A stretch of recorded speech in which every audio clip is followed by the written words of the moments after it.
Зэг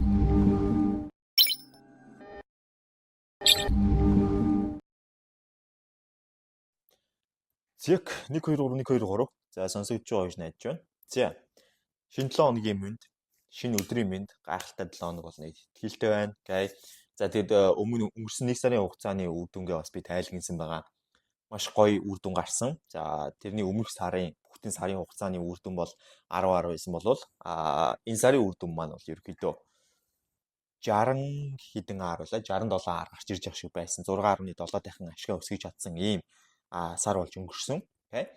За тэгээ бүгдээ энэ одоо явж байгаа одоо өмнөх 7 хоногоос эхлээд дараагийн сар нь эхлэх явж байгаа. Энэ сард бас бүр илүү үр дүн одоо гаргахын төлөө хичээх болно. Окей. За тэгэхээр эхлээд евро ауди дээр ашиг авсан байна. Маш гоё. За евро NZ бол угаасаа бид нар ашиг авчихсан байсан асуудал. Голдон дээр бол баг зэргийн эргэлт орж ирж байгаа байдалтай харагдаж байна. За иймэрхүү нөхцлөд харагдаж байна. Окей.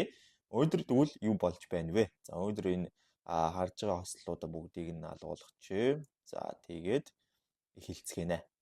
За өнөөдөр би юу харж байна вэ гэхээр евро NZ-ээс эхэлье. За евро NZ-ийн дээр ерөнхийдөө хөдөлгөөн бол upin trend buying zone 78.6 импульс явж байгаа байдалтай 4 цаг бол upin trend buying zoneтой импульс явж байгаа байдалтай. Гэхдээ импульс бол бид бүхний харж байгаачлан нэлийн хүчрхэг байдалтайгаар орж ирсэн байна. За үнцэн хөдөлгөөн маань ерөнхийдөө өмнө оройг эвдээ гарцсан гэдэг чинь Fibonacci-гийн 78.6-гийн хувьд бол бараг боломжгүй байх ёстой байсан зүйл. Тэгээд одоо 4 цагийн tracing төлөвлөгөө авчираад цаашаа өсөхөд бол бэлэн байна гэдгийг харуулж байна. Тэгэхээр мэдээж одоо 4 цагийн tracing төлөвлөгөө ирэхэд бид нэр яах нь уртын арилжаа тал дээр бол баydах нь ойлгомжтой асуудал.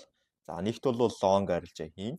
Хоёрт бол мэдээж 30 минутын tracing төлөвлөгөө одоо яг 30 минутын авч чиглэл рүү эргээд ирэх tracing төлөвлөгөөнөөр бид байдна. За санаж байгаа бол бид нэр өмнө 7 хоногт евро NZ дээр 1 баydсан, 2 баydсан, хоёулын дээр нь алдсан байгаа. Тэгтэл стил одоо яах нь явах чиглэл бол зөв байсан. За энд өглөө 5 цагийн үед л ярал үүссэн юм байна. За энэ мен дээр бол яач ч утсан өглөө хаа байсан 5 цагт одоо арилжаа хийнэ гэж бол байхгүй. За тэгэхээр хөдөлгөөн доошоо одоо буцаад tracing төлөвлөгөө авчираад reverse хийгээд дээшлэх үед нь бид нар байдна гэдэг ийм л энгийн л тооцоол гарч ирж байна гэсэн үг. Окей. За эндээс бид нар ерөнхийдөө ингээд дээшээ за эндээсээ дахиад ингээд дээшээ ийм байдлаар гэсэн үг байна. За ийм байдлаар бид нар ерөнхийдөө байдэн тэгээд одоо евро NZ-ийг бол хараад суух бол цаг арай биш байгаад байна. За USD yen-ийн хувьд болохоор хөдөлгөөн daily time frame still одоо uptrend buying zone-той байгаа. Интернал авдсан апруу. За 4 цагийн хувьд бол uptrend buying zone-той юм хөдөлгөөн байгаа.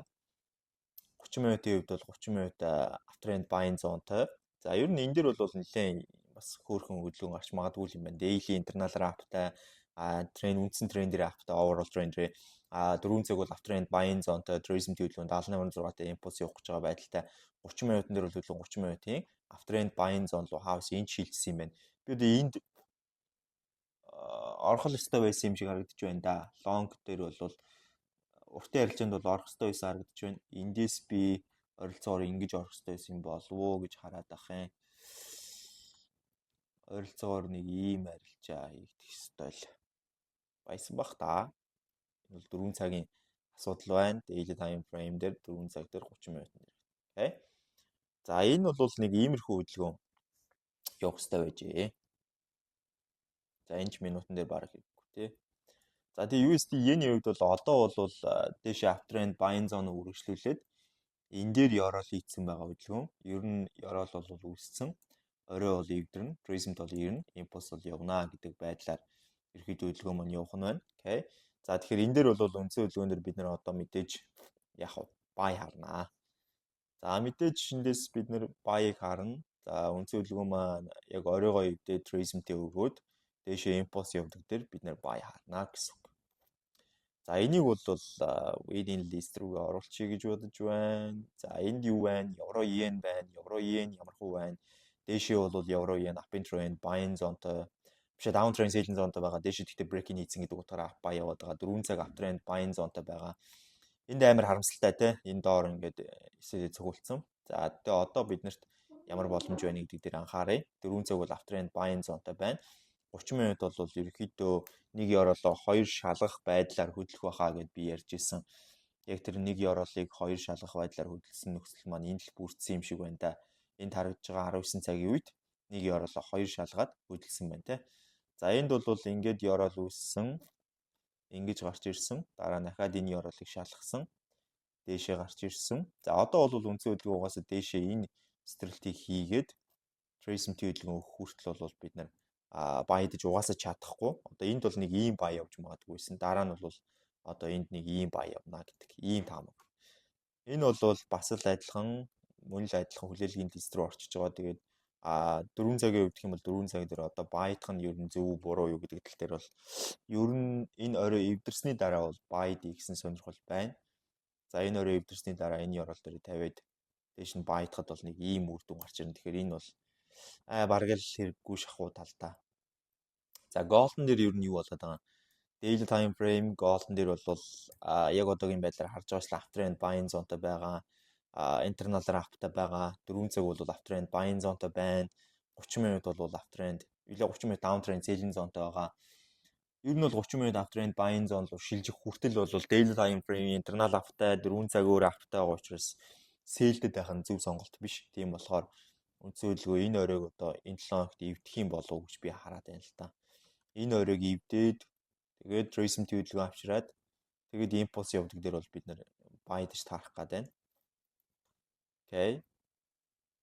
За нэг иймэрхүү хөдөлгөөн бол орж ирж болно алтан дээр. Тэгэхээр би алтыг бол за ер нь swing дээр байгаа штэ. Алтыг бол ингээ орхичээ.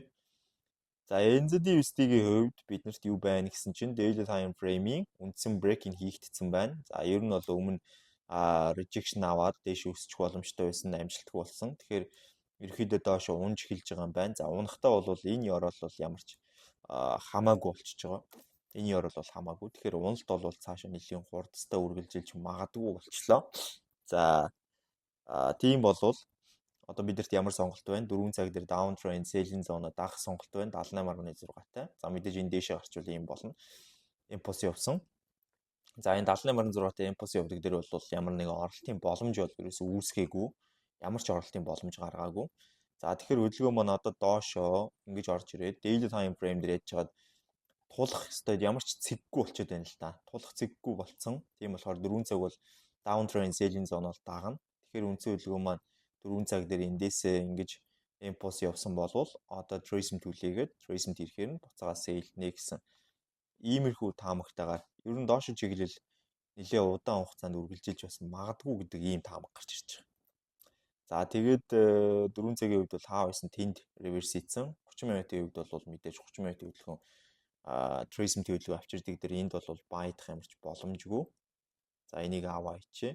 30 минут бол still downtrend selling zone барьсаар байгаа. За энэ downtrend selling zone-ы хөдөлгөөн доошоо явж байгаад буцаж дээшээ trace-тэй хийж авчираад буцаад доошоо яваад үндсэн хөдөлгөөн маань trace-тэй хийгээд ингээд доошоо чиглэлтэй бол хөдөлгөөн уналтаа үргэлжлүүлж болно гэдэг ийм таамаг байна. За тэгэхээр бидний хувьд sell-ийг бол энэ аваас хийж болох юм байна гэж харж болно.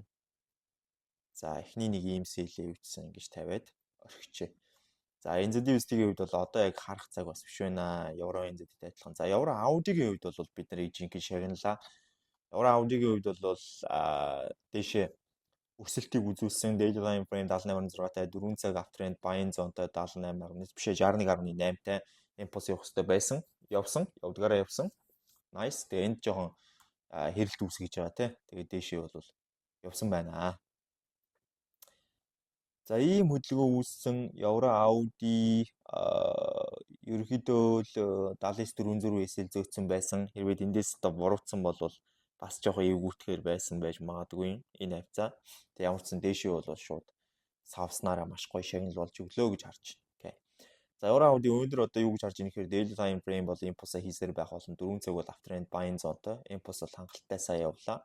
Одоо дараагийн trace-ийн төлөвлөгөөнийг хүлээн. За trace-ийн төлөвлөгөө маань бол одоо удахгүй эндээсээ ингэж орж ирээд тэгээд impulse явах ёстой. За энэ impulse дээр нь бид нэр орё гэсэн ийм сонирхолтой байх болно. Ер нь бол энэ бол хэрэггүй. За trace-ийн төлөвлөгөөрлөө impulse дээр нь бид нэр одоо яг урттаа ч орно. За богино арилжаануудаа ч хийгээд явна л гэсэн үг л дээ. Тэгээ одоо 30 минутын дээр бол ерөөхдөө эндээс чи ийм юм болсон юм бэлээ. Бас 30 минутын дээр бас ажиглаагүй байгаад байсан.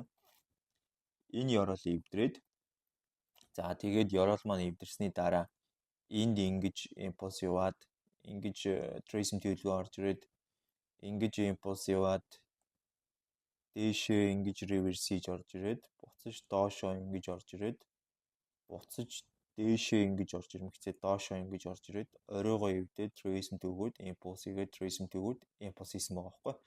Тэгээ энд 4 цагт импульс хийсэн байл та. Энд бол яг өнгөрсөн 7 хоногт 19:30-аас орчих боломж байсан болов уу гэж харагдана. За тэгээ эндээсээ мэдээж хөдөлгөөн трейсм төлөвлөгөөнд авчираад импульс явах одоо боломж руугаа шилжнэ. За энэ бол маш гоё зүйл болох бах. За энийг бол ямар ч сан. Гэхдээ одоо бол хүлээх цаг мөн үү биш үү бас те. Одоогоор бол бас яг хүлээх цаг гэхэд бол хэцүү байгаа тань. Тийм ойрхон биш болохоор төрдөө орхий. За USD CAD бол бид нарыг 4-7 хоног нэг мэхэлсэн. За USD CAD дээр одоо энэ 7 хоног юу болох юм бэ? Daily аптай, buy-тай байгаад байгаа. Tracing төрөд ирсэн. Одоо daily-ийн спорттой уулзсан импульс явах гээд байна гэдэг бол маш сайн дохио. 4 цагийн хувьд бол 4 цаг down trend selling zone-тай байсан ч одоо бол reverse хийх магадлал маш өндөртэй болж орж ирж байгаа. За тэгэхээр одоо үнцөлгөө маань 30 минутын дээр ямар байр суурьтай байна. 30 минутын дээр хөдөлгөөн бол за ингэж орж ирж болно гэдэг нь хийвэрээ энэ ойрыг эвдэх хэрэгтэй байсан. Эвдчихлээ. Tracement авчирна. Импульс хийнэ гэдэг ийм нөхцөлтэй байгаа. Тэгээ энэ импульсийн дараа бас яг яаж хөдөлгөөн явах сонирхолтой байна гэдгээс шалтгаалж л үндсэн хөдөлгөөн маань одоо энэ 4 цагийг реверс хийх юм уугүй юу? Daily time frame-ийн үндсэн спорт авсан ч ихтэй явах юм уугүй юу гэдэг шалгууруудаа ер нь бол харуулах бах. Daily-гийн импульс явах юм уугүй юу гэдэг. 4 цаг бол ер нь энэ дээр бүр реверсэлж орж ирээд за реверсэлж орж ирэнгүүтлээ дээшээ нэг өсөлт хийх бах. Тэгээд хөдөлгөөн маань доошо буцаж унж орж ирээд буцаад дээшээ өсөх магадлал байгаа юу? Иймэрхүү магадлал бол байж болно. Тухайн мөчтөө. За тэгээ үндсэн хөдөлгөөн маань юу чсэн эндээс ийм buy орж ирж болно. За эндээс ийм buy орж ирж болно гэсэн таамагуд. Маш гоё хөдөлгөөнүүд бол үүсэх боломжтой харагдаж байна. USD CAD. За яг хүлээлгийн лист рүүгээ оруулчих.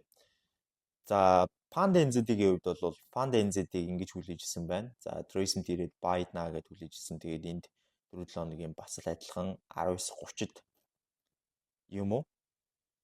За тий 19:30-д бол таарсан юм байна. Гэтэ оролт бол хийгээгүй. Panda NZ чинь daily дээр даунтай. Гэтэ интерналаараа daily дээр одоо энд ингээ харагдаж байгаачлан интерналын ап руу шилжиж байгаа нөхцөл байдал харагдчихил байна л да. За daily-гийн энэ даун бол яг энд ингээ хийгдсэн байдаг юм байж.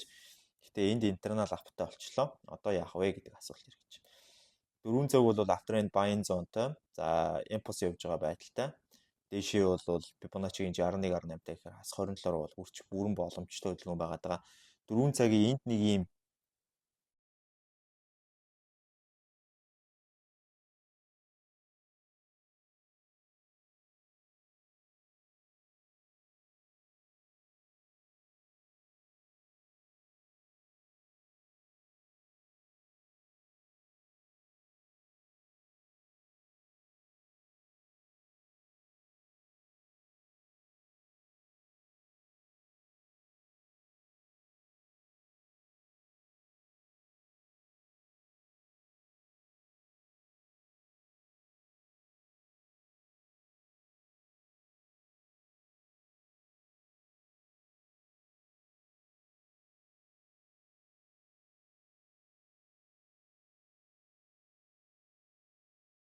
За тэгэхээр микний цэнийг дуусчлаа. Би нөгөө анхсан бүтэнсээ өдрүүдэд гадуур яваадсан болохоор хамаг юмаа бэлдэж амжаагүй, мик зэгийг бэлдэж амжаагүй байна. Тэгээд цэнийг нь дуусчлаа. Хэдүүлээ одоо уцаа жоохоо ойртуулж тавиал ингээл яриад явахаас арга байхгүй боллоо. За тэгээд daily бол интерналаар аптай 4 цаг after-end buying zone-тай болцсон байгаад байгаа. Энэ бол биднэрт маш сайн нөлөөллийг үзүүлж байгаа. За энд бол энэ орой байгаа. Тэгээ энэ оройг эвдээд дэшээ гарч ирсэн хөдөлгөөн байгаад байгаа. Доошоо гэхээр яг хоо энэ ёроолыг ингэж эвдээд даун олчингуутлаа ёроол үсгэж чадаагүй. Тий. За тэгээ after and buying zone-тэй 30 минутын дээр бол өнгөрсөн 7 хоног яг 5 дахь өдөр энэ оройг эвдээ trace авчирсан бол бас гоё buy болох байсан гэж магадгүй байна гэсэн. Таамаг бол харагдчихээн. За тэгээ одоо эндээс би бол trace үлээн. Тэгээд impulse явах дээр нь бол buy гэсэн сонирхол маш өндөртэй байна. За ийм Panda NZ-ийн buy бол орж ирэх ёстой. Тэгээ Panda NZ-ийн хувьд бас нэг ажиглагдсан зүйл нь юу вэ гэхээр daily-гийн интернал эргээд daily-гийн интернал болохоор яг эргэх мөч нь аюу оройтож хийгдсэн байгаа байхгүй. Одоо энд daily-гийн интернал эвдэртэл бид нэр 4 цагийг daily-гийн эсрэг яг ингээд дагыг гэхлээр бас хүндрэлтэй байгаад байсан. Тэгэхээр яг уу ерөнхийдөө Panda NZ дээр бол нэг ийм long бол ажиглагдаж байгаа юм л да. Уртын арилжаа бол эндээс иймэрхүү эсэлтэй. Тэгээ эн чинь өөрөө яг 4 цаг дээр харах юм бол 4 цаг дээр нэг иймэрхүү хөдөлгөөн болох хэвээр.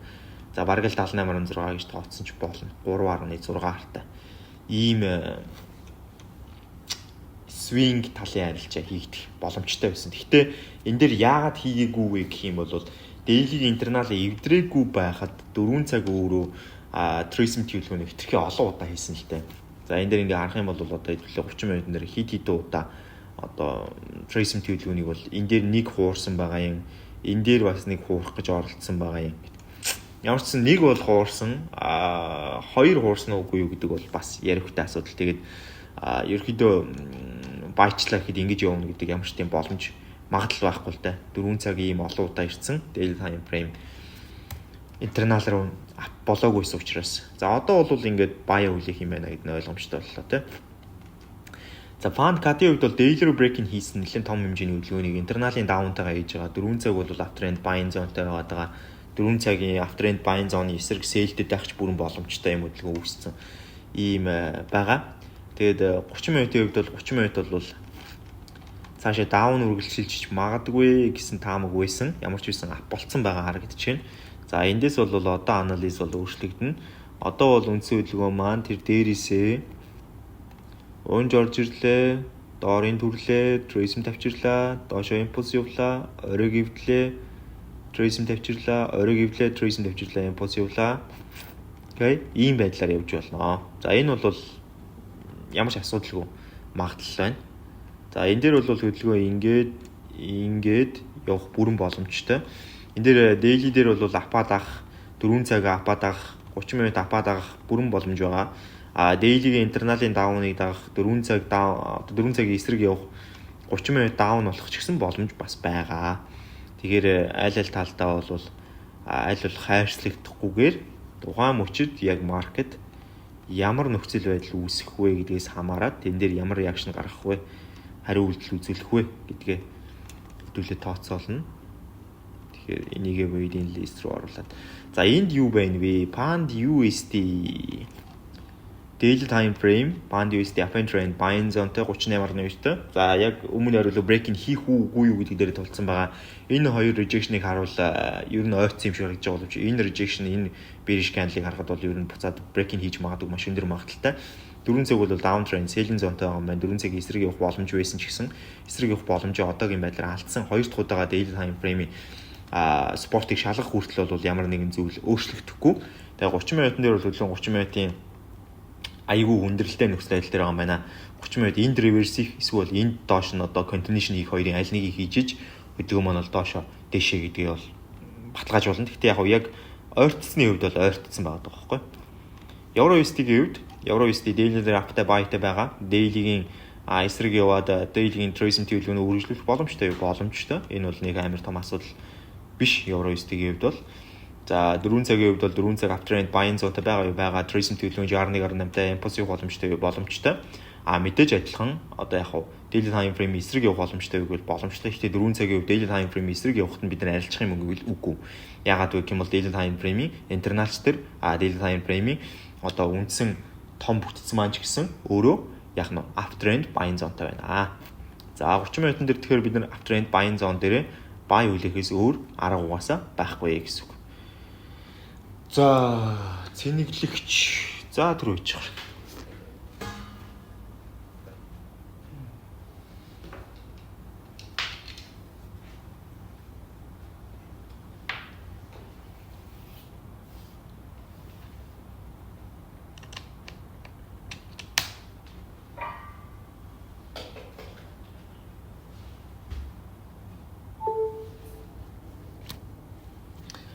За 100 задгай зүгээр. За евро USD бол тэгээ ойлгомжтой л доо waiting list дээр байж л байна. Еврокатын хувьд бол daily breaking хийж магадгүй байсан. Гэхдээ маш өндөр buying volume-тойгоор дээшээ бол ерөөсөө шууд өсөлт авч байна. 23.6-тай. За эндээс бол би энийг ч гэсэн дээшний эвдээд хөдөлгөөн бол өсөх магадaltaй гэж харж байна. 4 цаг дээр. 4 цаг дээр бол хөдөлгөөн 4 цагийн uptrend buying zone руу одоо удахгүй шилжих бах. Шилжээд бол эндээс 4 цагийн лонгууд бол явна гэж би харж байна. Лонгууд ч баг те 4 цагийн уртын арилжаанд бол явна гэж харж байна. Тэгээ одоо бол хөдөлгөөн яг нөхцөлөд бол downtrend selling zone юм шиг харагдаж байгаа боловч 30 минут бол альдын дээр доор бол ойлтыг хийсэн. Харамсалтай ганцхан зүйл байгаа нь бол энд 30 минут бүтцэн үүсгэж чадаагүй, эвдэж чадаагүй, юу ч хийж чадаагүйгээс болоод за энд нэг сэл алдагдаж байгаа юм. Тэгээд эндээс ийгдэх buy бол байхгүй болж байгаа юм аа гэдэг ийм зүйл гарч ирж байгаа. Тэгээ энд бол яг хөө тэгтээ still энд бол сэлийн хөдөлгөөн хүлээж болно. За тэгээ эндээс бол хөдөлгөөн оройг эвдээд buy дэх хөдөлгөөнүүд үүсэх ёстой. Еврокат дээр би бол тэрийг хүлээж байна. За тэгэхээр еврокат дээр ямар ч хүлээлгийн лист рүү оруулчих. За USD franc маань нэлээд гацалттай байгаа. USD franc-ийн хувьд daily interest ирсэн импульс явах уу, daily interest-ийг үргэлжлүүлэх үү гэдэг магадлалыг хүлээж байгаа. 4 цагийн хувьд бол 4 цаг даун шууд явах юм уу эсвэл daily руу одоо tracing төлөвлөгөөнөө гүйцээж орж ирэх юм уу гэдгийг хүлээж байгаа. 30 минутын дээр daily руу tracing гүйцээж орж ирвэл мэдээж buy арилжаанд богино хугацаанд явж болно. Үгүй гэх юм бол мэдээж одоо евролоо эвдээд sell арилжаанд явж болно. Тэгэхээр еврол нь хаана эвдэрх хэвтэй юм гэхээр одоогийн байдлаар бол энд эвдэрнэ. Гэхдээ энэ өрөө эвдэрчвэл энд болоо төвөрчин. Тэгэхээр одоогоор хүлээх хэрэгтэй байна да. За дараагийн нь болохоор Audi card байгаа. Boom, Audi card маш гоё уналт явагдсан. За daily дээр бол Audi card угаасаа интерналаараа даун, overall trend rate гэсэн даун болцсон байгаа. Одоо major trend rate гэсэн даун болцсон байгаа гэсэн. 4 цаг бол down trend selling zone-д байгаа. 4 цагийн down trend selling zone-ы үндсэн tracing хөдөлгөөн Fibonacci-гийн хэд дээр юм бэ? Залуусаа Fibonacci-гийн 38.2 дээр байгаа. Impulse бол доош явах зам байна. 30 минутын үед бол би нэг ийм орж ирээд sell тэгдэндээ гэж бодож байсан. Тэгээд бүтцийн үед бол яг тийм цэвэрхэн зүйл бол ирсэнгүй. Гэхдээ тэр дээрээс зурцсан байсан зураг маань бүтэн арилжлаа. Гэхдээ бол юу болоод байгаа вэ гэх юм бол энэ евролыг доош нь эвдээд хөдөлгөөн маань энд евролыг үүсгээд тэгээд дээшээ энд оройг үүсгэсэн юм байна. За энэ ингэж зурныг мапатай юм гарч ирэх юм байна. За тэгэхээр хөдөлгөөнийг бүр энэ дээрээс нь ингэж доошоо унж орж ирээд энд реверс хийгээд энд trace авчираад энд доошоо уналт гүйцэтгээд энд орой үүсгэж бол хангалттай чадаагүй байгаа үстэй те. Орой үүсгэж чадаагүй байна. Энд ёроол нь байгаа мөртлөө орой байхгүй. За энд ёроол үүссэн, энд орой үүссэн. Ингэж доошоо унсан байна. Тэгээ ер нь 4 цаг дээр одоо энэ ирчээд байгаа tracement чи өөрөө tracement хийхэд айгүй хүндрэлтэй юм болчихж байгаа юм л да. Тэгээ эндээс яг гэхдээ 30 минутын tracement хөдөлгөөн авчирхаар нь сэлдэж бол болно. Сэлдэх хангалттай бид нарт зай боломж магадлал бол байгаа гэсэн үг. Тоглолтын талбай маань хангалттай хүрэн тэрэнд. Тэгэхээр 4 цаг дээр ирсэн tracement хөдөлгөөнийг бол ингэж ирнэ гэж өстой таамаглаагүй. 30 минутын дээр ингэж заваа ирнэ гэж таамаглаагүй. Окей. За дараагийн нь бол Catena үнэ. Catena-ийн хувьд daily time frame бол мэдээж down sell-тэй байгаа, resistance мөргсөн доош унж болно. Гэхдээ still buying volume байгаад байгаа бол дээшээ магадлал байгаа гэсэн үг. 4 цаг бол still uptrend buying zone-д байгаад байгаа учраас хөдөлгөөн дээр бол бид нар бас хитрхи эрт дүгнэлт тавьж болохгүй. Tracement хөдөлгөөн 38.2-той impulse явах бүрэн боломжтой л байсаар байгаа гэдгийг санах хэрэгтэй. Daily time frame resist-ийг өгсөн байгаа. Нөгөөний impact-аас үүссэн 30 минутын үндсэн уналт маань одоо дуусчих магадгүй болох гэдэг шүү дээ, тийм. За тэгэхээр хөдөлгөөн маань магадгүй доороо очиод нэг спортоо хоёр шалгах нөхцөл байдлыг үүсгээд дээшлэх юм болвол бид нэр дээр бол одоо биодыг бол хүлээлтсэн байгаа. Биодын одоо юу юм бэ? Стапуудыг бол тавьдсан байгаа. Ийм стапууд байгаа. Доошогийн хувьд бол доошо дээр ийм стапууд орж ирнэ. Доошо яг 30 минутын үндсэн ёроолыг эвдсэний дараа гэсэн үг шүү дээ. За иймэрхүү нөхцөл байдлууд харагдаж байна. Энэ бол нэлээд хүлээгдэх хөдөлгөөн. Аудио стигийн хувьд бол бас сэлүүд харж исэн. Биод ч харж исэн. Тэгээд одоо яг аудио стигийн хувьд бол daily breaking хийчлээ гэдэг бол маш том тохиолдож байгаа.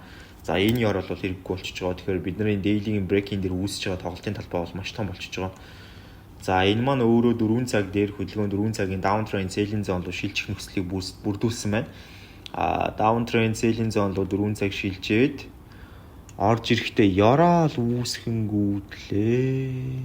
Зөөлөг юм аа бас. Яраал үүсгэхдээ орой ерөөс үүсгэж чадаагүй л байгаа юм байна л да. За тэгэхээр хөдөлгөөн маань доошоо энэ хүртэл шууд унсан юм байна.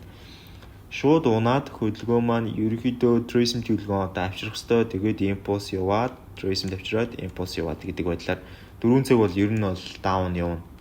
Нэлээ өөрхөн явах бах гэж бодож байна. Тэгэд эндээс бол би sell ярилж авнаа. Дандаа уртын sell ярилж яваад хараад явчихна.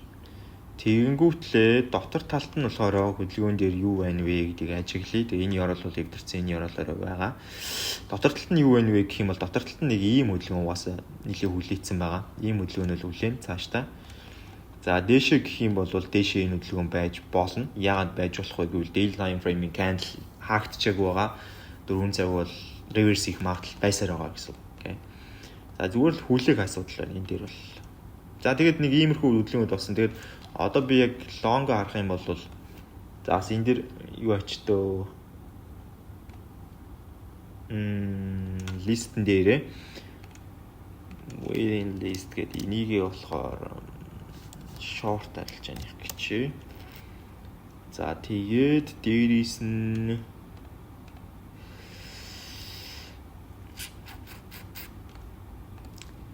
шууд нэмнэ. New list нэмчээ.